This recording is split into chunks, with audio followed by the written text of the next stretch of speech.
Bienvenue sur Famille Foi TV, je suis très contente une fois de plus encore de vous parler dans cette vidéo. Aujourd'hui, nous parlons des mamans. Les mamans, c'est avec beaucoup de respect, avec beaucoup de considération et avec beaucoup de joie que je viens pour vous partager ce petit message. Chère maman, je vous aime beaucoup, je vous respecte beaucoup et moi aussi je suis maman et j'ai aussi ma maman qui est en vie. Mais on doit se dire la vérité, vraiment on doit se dire la vérité. Et cette vidéo ne concerne pas toutes les mamans, mais ça concerne une catégorie des mamans. Il y a des mamans qui s'impliquent trop dans le foyer de leur fille.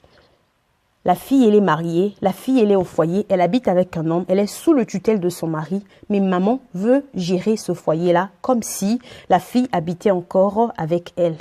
Maman, ça ne tient pas. Il y a des mamans qui, lorsqu'elle appelle sa fille qui est au foyer, tout change dans le foyer de sa fille parce que maman a déjà parlé et le comportement de la fille change vis-à-vis de son mari. Ça se passe pas comme ça. Maman, il est très important de savoir que tu ne peux pas diriger le foyer de ta fille. Tu peux pourtant conseiller, donner des bons conseils en tant que maman. Mais c'est pas bien que tu te mettes ou que tu te dises que parce que tu es maman, parce que tu es la maman de la fille, que tu dois diriger son foyer. Ça ne marche pas. Ta fille a quitté. Elle s'est mise avec un homme pour former une famille. De la même façon que toi, tu avais quitté tes parents et tu t'es mis avec le père de la fille et vous avez formé un foyer et vous avez eu votre fille qui est aujourd'hui mariée. Maman, laisse un peu l'espace libre à ta fille d'être femme au foyer. Tu as une place exceptionnelle qu'aucune personne ne peut prendre. Tu as une place irremplaçable parce que tu es maman. Ne joue pas à la, je sais pas, tu te bats contre personne parce qu'il y a personne qui te remplace, il y a personne qui va te remplacer. Le mari de ta fille aussi a une place bien particulière. Ce qui fait mal, c'est juste que ce qui crée le problème, c'est parce qu'il y a confusion de rôle, il y a confusion de place. Ça marche pas. Maman, pourquoi tu t'impliques tout dans le foyer de ta fille? Tu veux tout savoir, tu veux que ta fille te raconte tout. De ce qui se passe dans sa cuisine jusqu'à dans sa chambre. Ça ne marche pas, maman, parce que si ta fille se met à tout te raconter, tu connaîtras les défauts du mari de ta fille dans les profondeurs. Et quand tu connaîtras ces défauts dans les profondeurs, ce qui va se passer, la haine peut venir. Parce que nous, les femmes, nous sommes beaucoup émotionnelles. L'émotion peut monter, la haine peut s'installer. Et du coup, tu vas commencer à haïr ton beau-fils. Mais ta fille, elle peut haïr un moment où elle peut se fâcher, mais après, elle finira par pardonner parce qu'elle aime son mari. Et si on te raconte tout, tu connais tous les défauts dans les moindres détails, tu vas commencer à haïr cet homme-là. Ça se passe pas comme ça, maman. Il y a encore des mamans. La fille s'occupe de vous. Elle fait quand même quelque chose. Elle t'aide un peu. Maman, laisse un peu la fille respirer dans son foyer. Il y a des mamans quand elle appelle.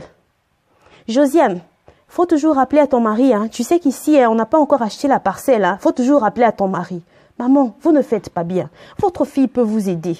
Mais comprenez quand même votre fille. Quand vous mettez la pression pour que votre fille vous achète soit la parcelle, soit je ne sais quoi. Ou parce qu'elle s'est mariée avec tel homme. Elle doit vous acheter ceci, elle doit vous faire ceci. C'est pas bien, maman. Pourquoi toi, tu n'as pas acheté la parcelle à ta mère? Ou pourquoi toi, maman, tu n'as pas fini la pauvreté de toute ta famille? Il y a des mamans encore qui ne veulent pas que leur fille se marie avec les hommes qu'elles aiment. Maman veut que la fille se marie avec un homme riche parce que justement, maman, tu es trop égoïste. Tu es tellement égoïste, tu as besoin d'argent. Tu ne te soucies pas de ta fille et du bonheur de ta fille. Ce qui t'importe, c'est l'argent. Tu prends ta fille comme étant une marchandise. Il y a des mamans que vous ne voulez pas que vos filles se marient avec les hommes qu'elles aiment. Vous voulez que votre fille puisse se marier avec un homme, soit avec un vieux papa qui a beaucoup de moyens pour que ce vieux papa-là puisse subvenir à vos besoins. Ça ne marche pas comme ça, maman. Soyez au moins pour le bonheur de votre fille. Si vous pensez que l'homme n'est pas bien, avancez des bonnes raisons. Conseillez votre fille de la bonne façon. Ma fille, je pense que tel homme et tel homme n'est pas vraiment bien par rapport à ceci, par rapport à cela. Ayez quand même des idées constructives. Ayez quand même le souci de vos filles.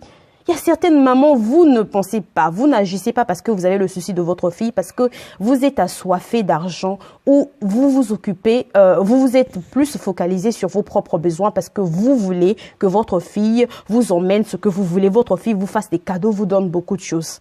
Maman, laissez un peu l'espace libre à vos filles de jouir dans leur famille. Laissez-les, parce qu'elle est sous la tutelle d'un mari. Laissez un peu ce mari diriger votre fille en tant qu'époux dans son foyer. On se retrouve très bientôt dans la vidéo prochaine